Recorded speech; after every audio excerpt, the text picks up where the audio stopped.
बिस्मिल्लाहिर्रहमानिर्रहीम। अस्सलाम वालेकुम बच्चों, welcome to my YouTube channel Physics times.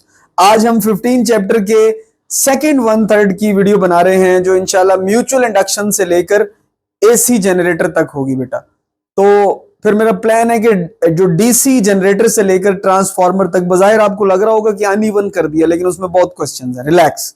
तो अब हम स्टार्ट कर रहे हैं म्यूचुअल इंडक्शन से इंशाल्लाह एसी जनरेटर तक। फर्स्ट क्वेश्चन आ रहा है आपकी तरफ। म्यूचुअल इंडक्टेंस का एक्सप्रेशन आपको बताना है और मैं आपको कोई ऑप्शन नहीं देने लगा, खुद से बताना है आपने म्यूचुअल इंडक्टेंस का। तो इसका फॉर्मूला है NS phi S divided by IS ना, नहीं यहां IS नहीं आएगा, यहां आएगा IP। क्वेश्चन 2, म्यूचुअल इंडक्शन किस डिवाइस में यूज होता है? ऑप्शंस ले सकते हैं अब आप, मोटर, जनरेटर, ट्रांसफार्मर, ट्रांसड्यूसर, इसमें से कोई ऑप्शन दें। म्यूचुअल इंडक्शन में चूंकि दो कॉइल्स होती थी, प्राइमरी और सेकेंडरी, और ट्रांसफार्मर में भी होती हैं, तो यहां पर सही ऑप्शन बनेगा ट्रांसफार्मर। Question number 3। अच्छा, टॉपिक का नाम लिख दो ऊपर, हुजूरे वाला। ये जब आप थंबनेल ओपन करते हैं तो उसमें सारा लिखा हुआ होता है। चलें, फिर भी आप कहते हैं तो मैं लिख देता हूं। ये आपका है, कहां से था, म्यूचुअल इंडक्शन से एसी जनरेटर तक। खुद भी कुछ कर लिया करें, खुद भी लिख सकते हैं आप, मतलब इसके ऊपर ना। उसके बाद क्वेश्चन 3 पे चलते हैं। 1 हेनरी किसके इक्वल होता है?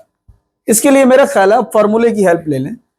फॉर्मूला था M इज इक्वल टू, ये सेकंड एक्सप्रेशन भी आना चाहिए, ES over delta IP over delta T। देखिए वोल्ट एम्पेयर सेकंड, तो डायरेक्ट ऑप्शन लिखते हैं, वोल्ट एम्पेयर सेकंड, ये बन जाएगा volt second per ampere. So 1 Henry is equal two volt second per ampere.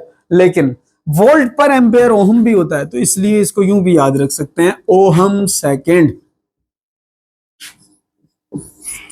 Question number 4 बेटा। अब इस एक्सप्रेशन को, ये जो एक्सप्रेशन है, इसको हम कोई न्यूमेरिकल बेस्ड क्वेश्चन सॉल्व करने के लिए यूज कर लेते हैं। जैसे ये इक्वेशन है, ES is equal to M delta IP over delta T। तो मुख्तलिफ वैल्यूज आप रख लें तो आप किसी भी एक फैक्टर को कैलकुलेट करने के लिए ला सकते हैं। मिसाल के तौर पर आपके पास ES की वैल्यू हो 600 फॉर एग्जांपल, और म्यूचुअल इंडक्टेंस आपको फाइंड करना हो, और करंट का चेंज आपके पास डायरेक्टली गिवन हो, या कोई करंट दे दे के 2 से 5 हो गया, 6 से 8 हो गया, तो उसका चेंज आपको निकालना हो।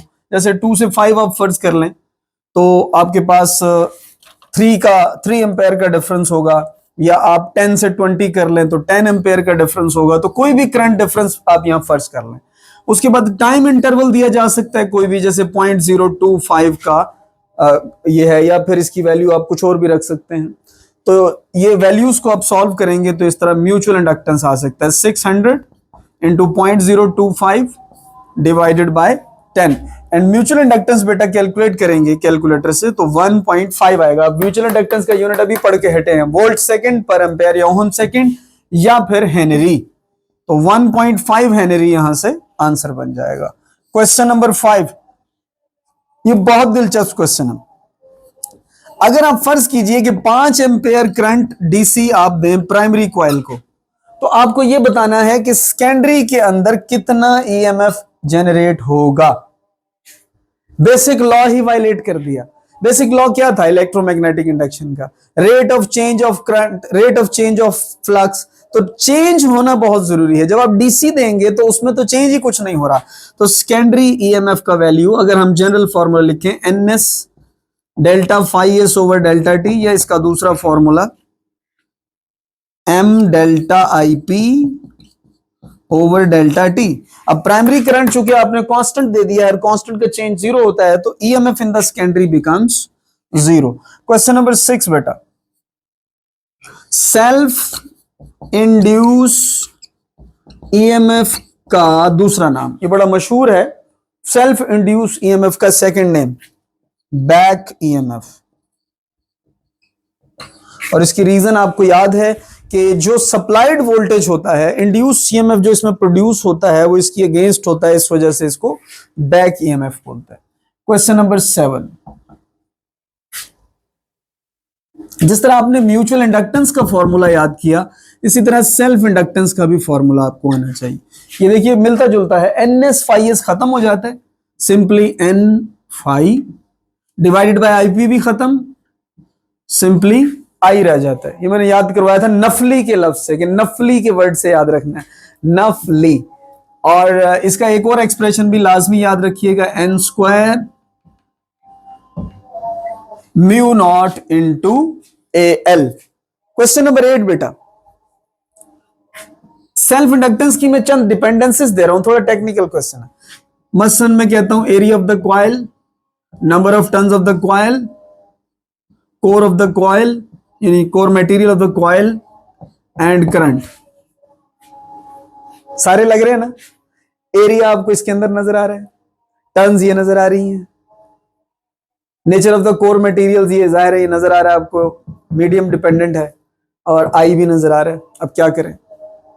याद रखिएगा कि जो प्रोपोर्शनैलिटी कांस्टेंट है उनके लिए ये जरूरी नहीं कि एक्सप्रेशन में आने वाले तमाम पैरामीटर पर वो डिपेंड करें, इनके लिए ऑफ कोर्स डिफरेंट मेथड होता है। ये वाला फॉर्मूला हमने इसके लिए डिवाइस किया था, ये प्रोपोर्शनैलिटी से आया था। तो करंट पे किसी किस्म की डिपेंडेंस सेल्फ इंडक्टेंस की नहीं होती, इन तीनों की होती है। बुक में बेटा ये लिखा भी हुआ है, इसको लाजमी पढ़िएगा। क्वेश्चन नंबर 9, ये बताइए कि अगर हम इसका, जिस तरह इसका हमने बनाया था ये ES वाला इक्वेशन, इसका भी अगर वैसे ही बनाए तो ये इक्वेशन बनता है epsilon is equal to M की जगह capital L delta I over delta T। अब इसको भी अगर हम डिफरेंट वैल्यूज रख के सॉल्व करना चाहें तो देखें किस तरीके से किया जा सकता है। फॉर एग्जांपल सेल्फ इंडक्टेंस की वैल्यू हो 1 milli henry, 1 into 10 raise to power -3, time भी आप रख लें 1 10 रेज़ टू पावर -3 सेकेंड्स, और करंट का चेंज सपोज कर लें कि 2 है, तो आप देखें ये दोनों कैंसिल हो जाएंगे, तो पोटेंशियल आपके पास 2 वोल्ट्स आ जाएगा। यानी वैल्यूज देकर न्यूमेरिकल बेस्ड, और कोई सी वैल्यू इसमें ये 3 वैल्यूज दे दे तो ये फाइंड करने को बोल सकता है, इनिशियल करंट दे दे तो फाइनल करंट पूछा जा सकता है। तो कोई भी मेथड इसमें आ सकता है, हर चीज के लिए आपको तैयार रहना चाहिए। उसके बाद बेटा जो आपके पास इंडक्टर है वो कौन सी एनर्जी स्टोर करता है? मैकेनिकल एनर्जी, इलेक्ट्रिकल एनर्जी, या मैग्नेटिक एनर्जी, या सारी एनर्जी? नहीं, इलेक्ट्रिकल नहीं, इलेक्ट्रिकल तो कैपेसिटर करता है, इसके पास होती है मैग्नेटिक एनर्जी। क्वेश्चन नंबर 11 बेटा, अगर आप इंडक्टर के कोर में आयरन प्लेस कर दे, if iron is placed as a core of the current carrying conductor, then what will be the effect on self inductance? Self inductance पे क्या फर्क पड़ेगा? And answer is simple, self inductance will increase. Question number 12, magnetic energy के expressions बताएं जो जो आपको आते हैं। 2 बताने हैं आपने और कोई ऑप्शन नहीं गिवन होगा। पहला तो आसान है, 1/2 Li स्क्वायर। सेकेंड, एक छोटी सी गलती कर गए आप, ये जो आपने बताया ना 1/2 B square into mu naught, यहां तक तो ठीक है, लेकिन ये मैग्नेटिक एनर्जी का फॉर्मूला नहीं है। ये इसके साथ वॉल्यूम का पैरामीटर भी आपको लिखना पड़ेगा। A for area and small l represents the length and capital L represents the self inductance. चलें इससे एक एमसीक्यू बनाते हैं। 13, सेल्फ इंडक्टेंस और करंट दोनों को अगर 2 टाइम्स कर दिया जाए तो बताइए मैग्नेटिक एनर्जी पे क्या फर्क पड़ेगा? 1/2 2 इंटू 2 स्क्वायर, 2 से कैंसिल 4 टाइम्स, है ना? है ना? गलत है ये बिल्कुल। मैंने रूल दिया था कि वेरिएशंस में वेरिएबल्स को देखते हैं, सिर्फ कांस्टेंट्स का पीछा छोड़ देते हैं। तो यहां पर आपको सिर्फ और सिर्फ वेरिएबल्स को डील करना चाहिए। um is equal to 2 into 2 square 8 times. Question number 14 बेटा, चले इसी तरह की वेरिएशन एक और करते हैं। अगर आपसे पूछा जाए मैग्नेटिक एनर्जी डेंसिटी पे क्या फर्क पड़ेगा, अगर आप बी को 2 टाइम्स इंक्रीज कर दें तो आपके पास मैग्नेटिक एनर्जी डेंसिटी का फॉर्मूला होता है 1/2 B square over mu naught. तो अब आप फिर से देखें, हाफ और म्यू नॉट कांस्टेंट है और वेरिएबल्स में या वेरिएशंस में वेरिएबल्स को देखा जाता है। तो बी देखेंगे सिर्फ तो 2 स्क्वायर बिकम्स 4 टाइम्स। ये उसूल आप अपने पल्ले बांध लें, जब भी आप वेरिएशन करें तो कांस्टेंट्स को भूल जाएं, सिर्फ वेरिएबल्स में वैल्यूज पुट करके आंसर देना है। थोड़ा इरेज करते हैं बच्चों।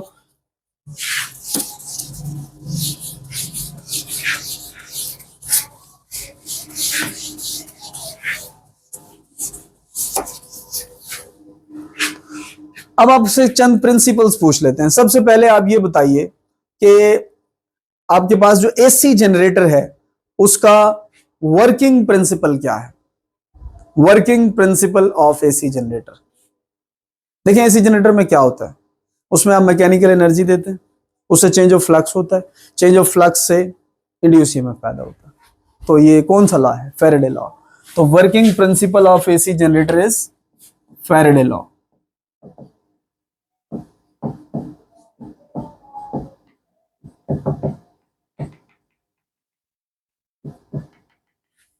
क्वेश्चन 16, इसके लिए आपको कुछ सीखना पड़ेगा, थोड़ा सा देखना पड़ेगा हमें। कोई कॉपी ले लेते हैं यहां पर तो बात जरा समझ आ जाएगी। देखें ये वाली दीवार हो नॉर्थ पोल और ये वाली हो साउथ पोल। बुक की डायग्राम आप याद कर लें, उसमें ये सीन था कि ये था टेंजेंट ऑफ द वेलोसिटी। तो वेलोसिटी और बी आपस में क्या होंगे? Parallel. North to south field आ रही है पैरेलल, लेकिन प्लेन क्या है उस वक्त? परपेंडिकुलर। प्लेन परपेंडिकुलर है और ये क्या है? पैरेलल। तो आपके पास इंड्यूस ईएमएफ भी जीरो था, इंड्यूस करंट भी जीरो था। जब ये घूमकर यहां आ गए तो अब आप देखिए कि V और B के दरमियान क्या एंगल बन रहा है? V is inward and magnetic field is from right to left. मेरी ये बनती है राइट टू लेफ्ट, आपकी लेफ्ट टू राइट बनेगी। तो B इस तरफ है। अब B परपेंडिकुलर है V के साथ, तो उस वक्त इंड्यूस ईएमएफ भी मैक्सिमम, इंड्यूस करंट भी मैक्सिमम, लेकिन प्लेन के साथ क्या है? पैरेलल। तो आपने प्लेन वाली स्टेटमेंट से कंफ्यूज नहीं होना, दोबारा से सुन लें। प्लेन जब परपेंडिकुलर है तो दिल कर रहा होगा कि मैक्सिमम बोले, नहीं, जीरो आएगा, चूंकि एंगल लेना वेक्टर्स के दरमियान V और B में।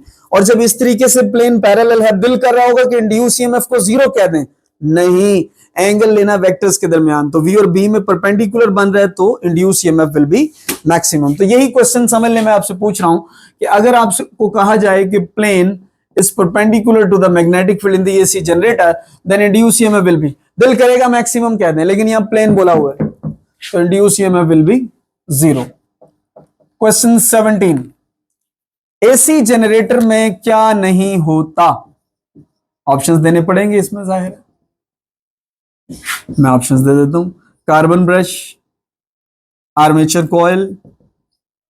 अब ये मैं चूंकि बोल रहा हूं तो आपको पता लग जाएगा ना, ये कार्बन ब्रश है, ये आर्मेचर कॉइल है, ठीक है, और स्लिप रिंग है और कॉम्यूटेटर है। अब आपको अच्छे से पता होगा कि कॉम्यूटेटर स्प्लिट रिंग का दूसरा नाम है और वो सिर्फ डीसी मशीन्स में होता है, so this is not included.